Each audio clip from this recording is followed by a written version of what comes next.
ሰላም ውድ ተመልካቾቻችን እንደምን አላችሁ? ዩቲዩብ ቻናላችንን ላይክ፣ ሼር በማድረግ የኛ ቤተሰብ እንዲሆኑ የአክብሮት ግብዣችን ነው።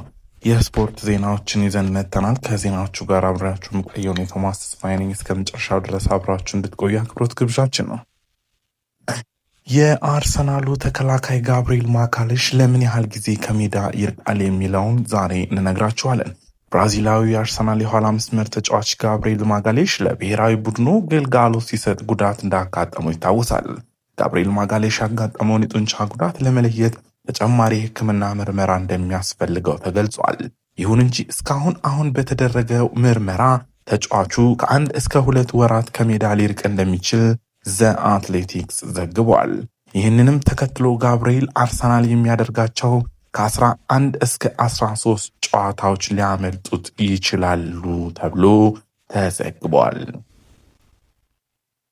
ወደ ሌላኛው የስፖርታዊ ዜና ስናመራ አንቶኒ የዩናይትድ ተጫዋች የነበረው አንቶኒ ሙኒክ ያልገባሁት ሪያል ቤቲስን ላለመክዳት ነው ሲል ተናግሯል።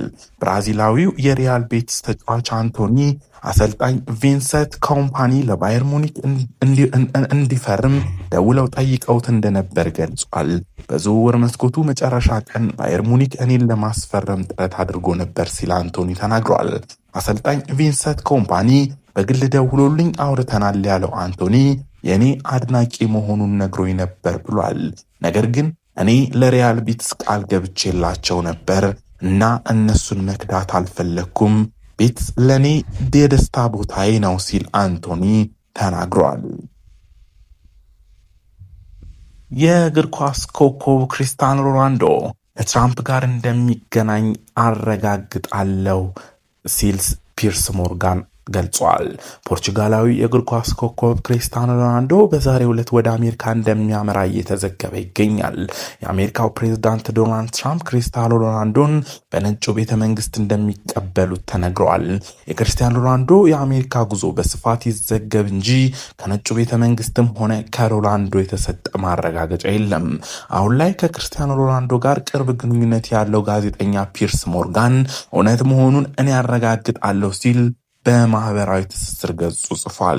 ሮናልዶ በቅርቡ ባደረገው ቃለ ምልልስ ፕሬዝዳንት ዶናልድ ትራምፕን አግኝቶ ማነጋገር እንደሚፈልግ ገልጾ ነበር።